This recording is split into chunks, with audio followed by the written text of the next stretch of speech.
बिस्मिल्लाहिर्रहमानिर्रहीम। अस्सलाम वालेकुम दोस्तों, आज की इस वीडियो में हम सीखने जा रहे हैं कि हम रूम डेटाबेस को कैसे यूज़ करते हैं एंड्रॉयड जावा में। और इससे पहले हम सीख चुके हैं कि जो रूम डेटाबेस है ये एब्स्ट्रैक्ट लेयर है एसक्यूएलाइट के ऊपर। तो गूगल पे जाके इसकी ऑफिशियल वेबसाइट पे जाना है और हमने रूम डेटाबेस के लिए डिपेंडेंसीज़ को हमने इंस्टॉल कर लेना है। ठीक है, इसकी ऑफिशियल वेबसाइट पे चले गए आप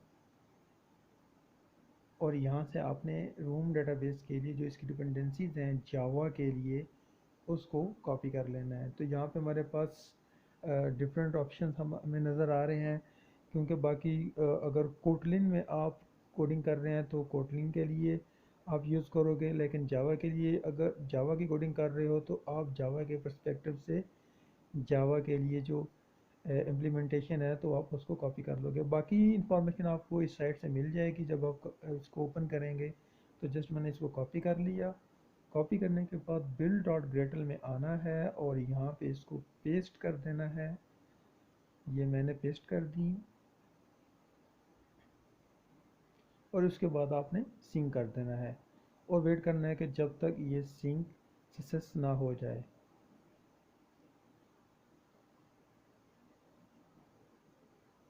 ठीक है, ये सिंकिंग हो रही है अभी।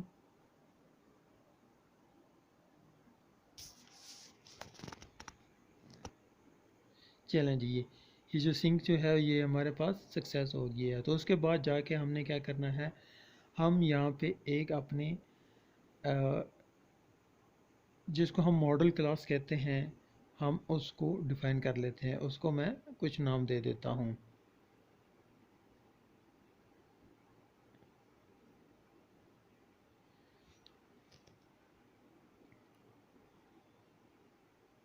चलें, माई डिटेल इन्फो का मैंने नाम दे दिया।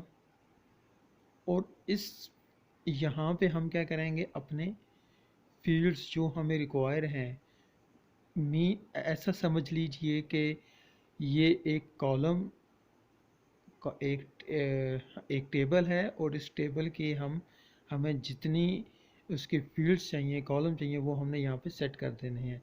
तो उसके लिए एक एक्स्ट्रा ऑप्शन, एक्स्ट्रा एक काम करना है आपने, वो आपने इसके ऊपर क्या कर देना है, एंटिटी लिख देना और टेबल का नेम बता देना कि टेबल का नेम मेरे पास ये है।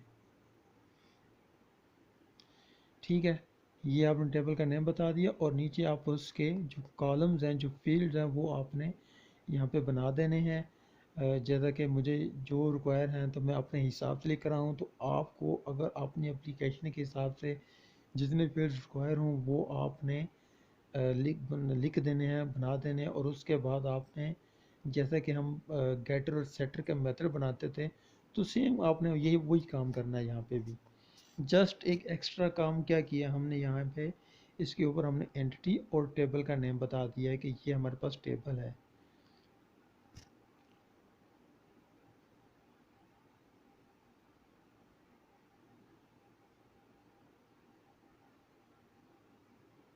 ठीक है, और यहाँ पे एक ये बता रहे हैं हम कि जो हमारे पास आईडी है ये हमारे पास प्राइमरी की है और ये ऑटो जनरेट है। ठीक है, और इसके बाद बाकी ऑपरेशन हमने ये जनरेट के पे गए और गेटर एंड सेटर हम सब मेथड ये सेट हो गए, ये बन भी गए मेथड। ठीक हो गया।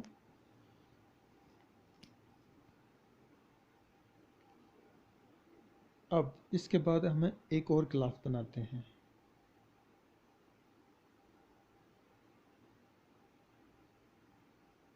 ठीक है, अब डेटाबेस के नाम से एक और क्लास बना ली।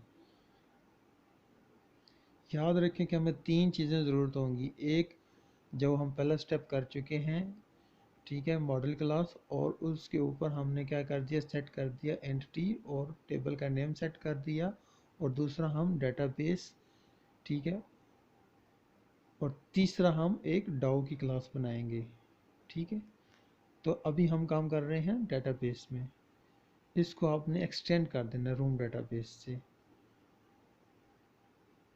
टॉप पे डेटाबेस ये आपने कॉन्फ़िगर कर देना है।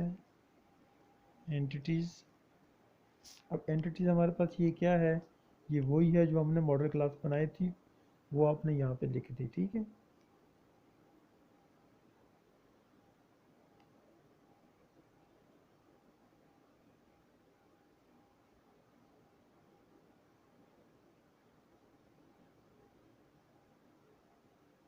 अब इसका हम करते हैं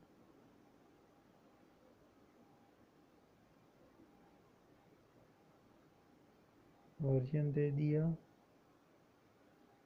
और थर्ड को हमने फॉल्स कर दिया। ये मैं अपनी तरफ से कुछ नहीं लिख रहा, ठीक है, ये आपको डॉक्यूमेंटेशन में भी हेल्प मिल जाएगी। ठीक है, ये चीज़ें हमने लिख दी हैं। ये सेम टू सेम आपने ये लाइन ऐसे लिखनी जैसे मैंने ऊपर लिख दी है, और यहाँ पे हमने एब्स्ट्रैक्ट एक मेथड बना दिया।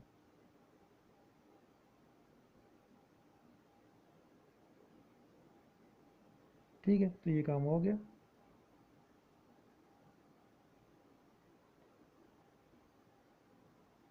चलो जी, अब चलते हैं हम एक डाउ की क्लास पे।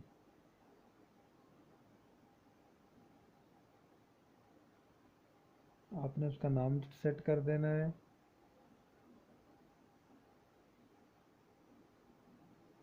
नाम सेट करने के बाद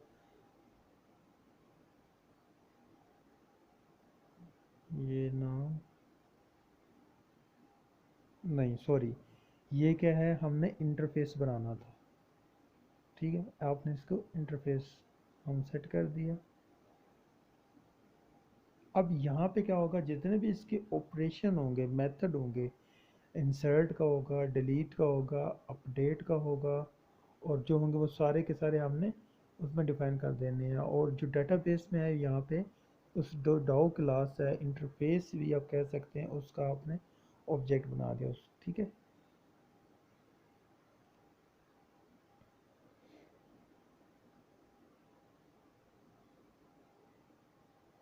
अब ये इंसर्ट का मेथड है।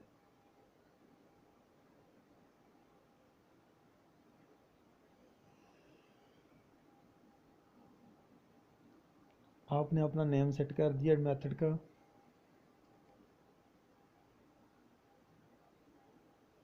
और इसमें जो भी पैरामीटर आप सेट करना चाह रहे हैं, जैसे आप, अगर आप एक मॉडल क्लास बना के उसमें वैल्यू सेट करके आप पास कर दें, वो भी आपकी मर्ज़ी है। अगर आप फील्ड बाय फील्ड आप उसमें इसको सेंड करेंगे तो वो भी आपकी मर्ज़ी है। ठीक है, तो मैंने, बेहतर तरीका यही है कि आप इसकी मॉडल क्लास बनाएं कि जिस तरीक़ों को हम ये फॉलो कर रहे हैं, बेहतर तरीका यही है कि आप इसको ही फॉलो कर रहे हैं। अब आपने अपनी एक्टिविटी में जाना है और वहाँ पे जाके सबसे पहले आपने डेटाबेस को इनिशियलाइज कराना है।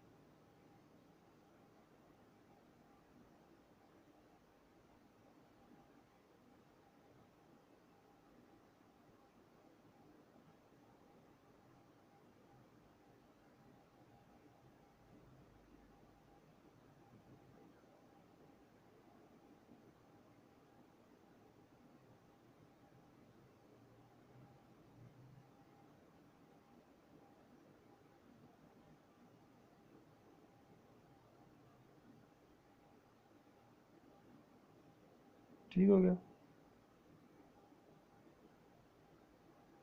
यहाँ पे मैं टॉप पे लिख देता हूँ डीबी का नेम, ताकि अगर एक से ज़्यादा जगहों पे हमें ज़रूरत पड़े तो हम उसको सेट एसेस कर सकें।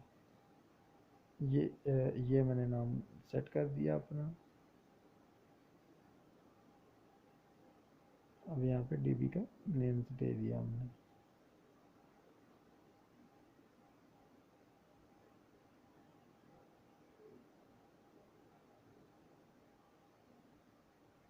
ठीक हो गया, ये टास्क कंप्लीट हो गया हमारा डेटाबेस को इनिशियलाइज करने का।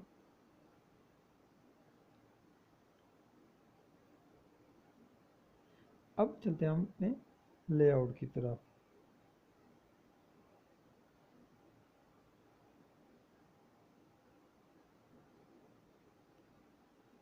यहाँ पे हम एक फॉर्म भी तो बनाएंगे जहाँ से हम डाटा यूज़र का डाटा लेंगे और उस डाटा को हम रूम डेटाबेस में हमने इंसर्ट करवाना है। तो उसके लिए हमें एक इनपुट फॉर्म डाटा फॉर्म कह सकते हैं, उसकी हमें ज़रूरत पड़ेगी, तो हम उसको क्रिएट कर लेते हैं। यहाँ पे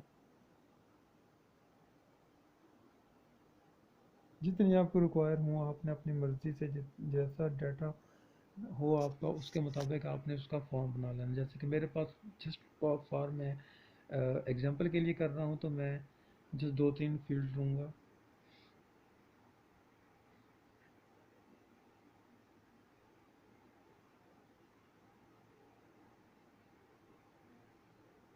पहला नेम के लिए ले लेते हैं।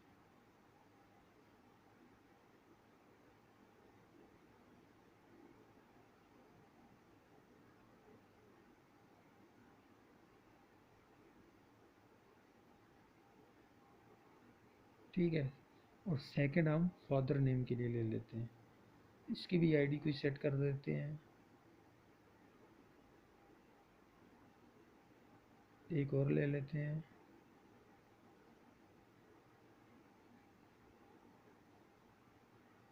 आईडी ले ली हमने इसकी, और ये फ़ोन नंबर के लिए हमने लिया हमने। ठीक है, ये देखिए। चलें जी, एक बटन भी सेट कर देते हैं।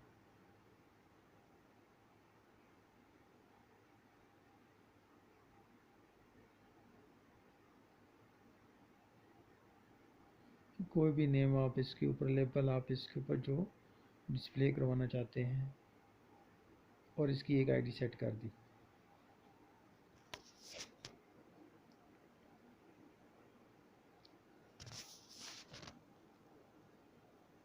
ठीक हो गया। हम अब देखें, हमें ये फॉर्म नज़र आ रहा है। ठीक है, अभी मैंने जस्ट 3 फील्ड लिए हैं और एक बटन ले लिया है। अब क्या करते हैं जी, चलें इसको हम लिसन करते हैं अपनी एक्टिविटी में। उसके लिए हम यहाँ पे इनिशियलाइज़ करवा लेते हैं अपने फील्ड्स को।